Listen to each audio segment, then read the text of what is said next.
Assalamualaikum warahmatullahi wabarakatuh. Apa kabar anak-anak kelas 6? Hari ini kita akan memulai pembelajaran pada hari ini dengan membaca basmalah. Bismillahirrahmanirrahim. Marilah kita membaca doa sebelum belajar. Rabbis a'udzu billahi minasyaitonir rajim. Bismillahirrahmanirrahim. Rabbis rahli sadri wa yassirli amri wahlul 'uqdatam min lisani yafqahu qawli. Rabbi zidni ilma warzuqni fahma. Allahumma aftah lana hikmataka wanshur alaina rahmataka min khazaini rahmatika ya arhamar rahimin. Sadaqallahu azim. Sebelum kita melangkah lebih lanjut, silakan dibuka halaman 54. Hadas itu adalah keadaan tidak suci pada diri seseorang sehingga terhalang baginya untuk melakukan sholat, tawaf, ibadah yang pastinya ketika mengharuskan dalam keadaan suci ya. Ibadah ini harus dalam keadaan suci ya, seperti sholat itu harus keadaan suci, tidak harus berhadas ya, walaupun hadas kecil ataupun hadas besar ya. Hadas ini dibagi menjadi dua. Hadas ini yaitu hadas kecil dan hadas besar ya. Hadas kecil itu seperti apa, Bu? Hadas kecil itu seperti kalian itu batal wudhu ya, yaitu keadaan kalian tidak suci pada diri seseorang, tetapi najisnya itu masih di dalam tahap sederhana, kecil seperti itu ya. Misalkan kalian itu kentut ya, itu merupakan hadas kecil. Hadas besar bagaimana, Bu? Itu kondisi seseorang dalam keadaan junub. Junub itu apa? Artinya mengharuskan pada mandi wajib itu untuk mengharuskan untuk mandi wajib karena melakukan jima, hubungan suami istri atau keluar air mani dan sebab lainnya, dan mengharuskan mandi wajib seperti menstruasi juga. Ada beberapa sebab yang menjadikan seseorang dalam kondisi berhadas besar ini: air mani, haid, nifas, dan jima. Itu cara bersuci dari hadas besar itu dengan mandi wajib ya. Cara mandi wajib itu nanti kita akan pelajari. Kita akan membahas dulu bahwa bersuci dari hadas besar dan kecil itu merupakan anjuran ataupun kewajiban kita sebagai manusia untuk membersihkan diri. Dalam surah Al-Baqarah ayat 222 menjelaskan, A'udzu billahi minasyaitonir rajim. Bismillahirrahmanirrahim. Innallaha yuhibbut tawwabina wa yuhibbul mutatahhirin. Ya, Sadaqallahu azim. Sesungguhnya Allah menyukai orang-orang yang bertaubat dan menyukai orang-orang yang menyucikan diri.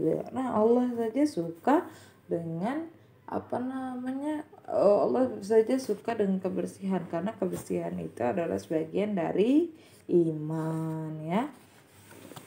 Coba kita amati dulu anak-anakku yang soleh dan solehah, yang pernah mandi wajib. Tentu bagi yang soleh dan solehah yang sudah balik itu adalah dewasa. Belum tentu Bu, kapan Bu balik ya? Kalau kalian bisa sudah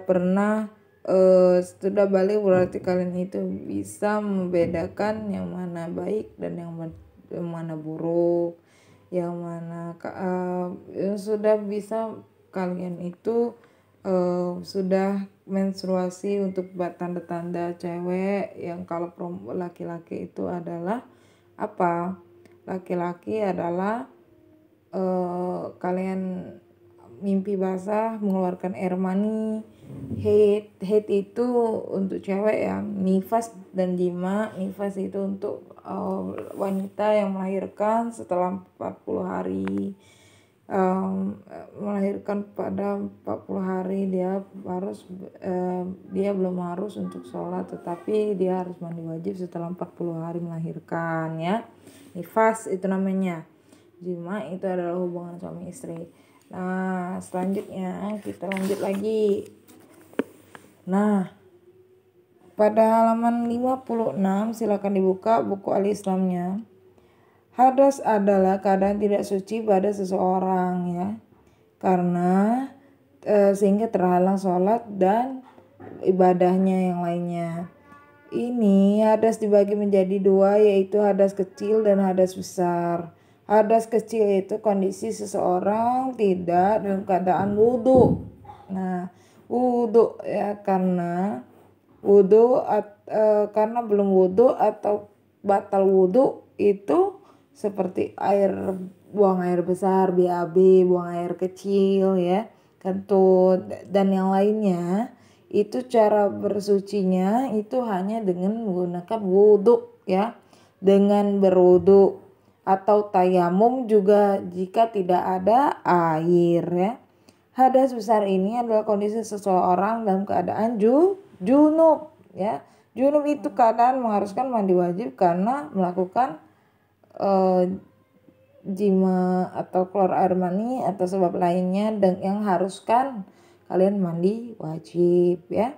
Seseorang dalam keadaan berhadas besar dilarang memegang mushaf Al-Quran, masuk masjid dan sholat sampai dalam keadaan suci. Rasulullah SAW bersabda, la yaqbalullahu sholata ahadikum idza ahdatha hatta yatawadda'a ya. Tidak akan diterima sholat seseorang yang berhadas sehingga dia berwudu ya. Macam-macam hadas besar.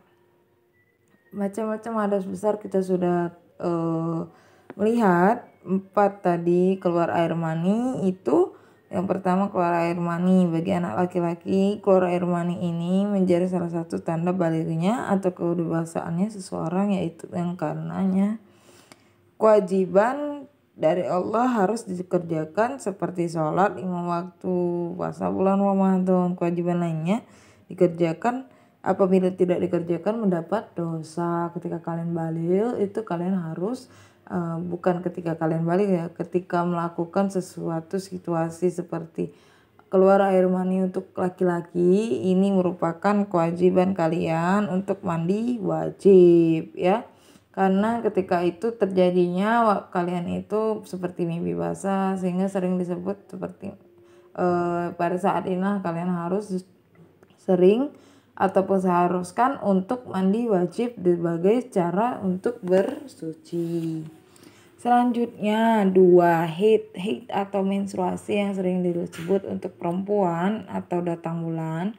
Itu haid adalah darah kotor yang keluar dari seorang wanita setiap bulannya ya. Tak tahu rentangnya itu 2 bulan, 3 bulan atau yang 1 bulan sekali atau satu minggu itu satu bulan itu berapa kali. Itu merupakan darah kotor atau haid yang keluar dari seorang wanita, menjadi salah satu tanda balighnya anak perempuan. Jadi jika darah haid sudah berhenti, maka harus mandi wajib untuk bersuci sebelum melakukan sholat dan ibadah yang lain. Nifas, dan lanjut lagi dengan nifas. Nifas adalah darah yang keluar dari seorang wanita karena melahirkan atau setelah persalinan, namanya biasanya sampai 40 hari. Jika darah ini sudah berhenti, wajib bersuci dengan mandi wajib ya. Sebelum memulai sholat dan ibadah lainnya haruskan dalam keadaan suci.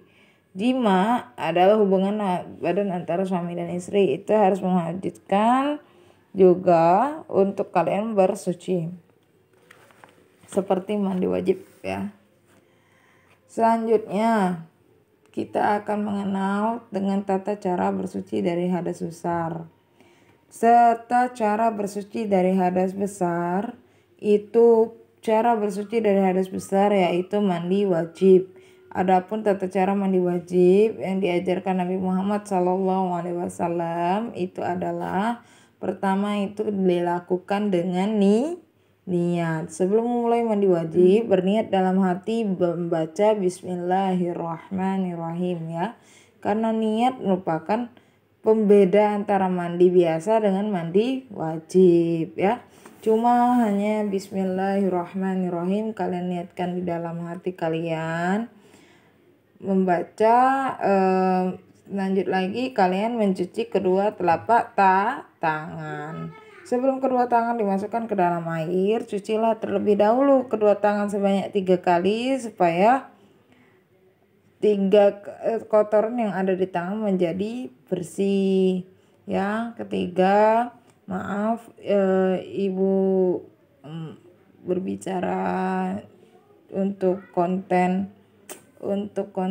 dari pelajaran kita. Yang ketiga itu mencuci kemaluan. Setelah kedua telapak tangan dicuci bersih, kemudian mencuci kemaluan dengan menggunakan tangan kiri dan tidak boleh menggunakan tangan kanan ya. Nah, selanjut lagi. Keempat, menggosok telapak tangan kiri. Setelah kalian mencuci kemaluan kalian, itu kalian menggosok telapak tangan kiri kalian ya dengan menggunakan tanah atau sabun ya, biasanya sabun saja ya.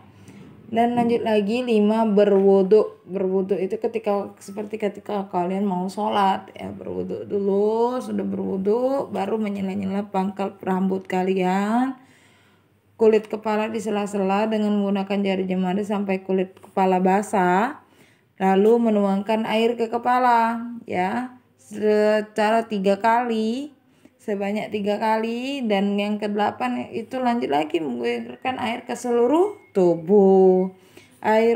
Diguyurkan ke seluruh tubuh mulai dari ujung kepala sampai ujung kaki, mendahulukan bagian tubuh yang kanan. Mau bersihkan dulu yang kanan dulu. Nah, lanjut lagi sudah itu langkah terakhir yaitu mencuci kedua kaki ya. Nah, jika air sudah diguyurkan secara merata ke seluruh tubuh, maka yang terakhir adalah mencuci kedua kaki.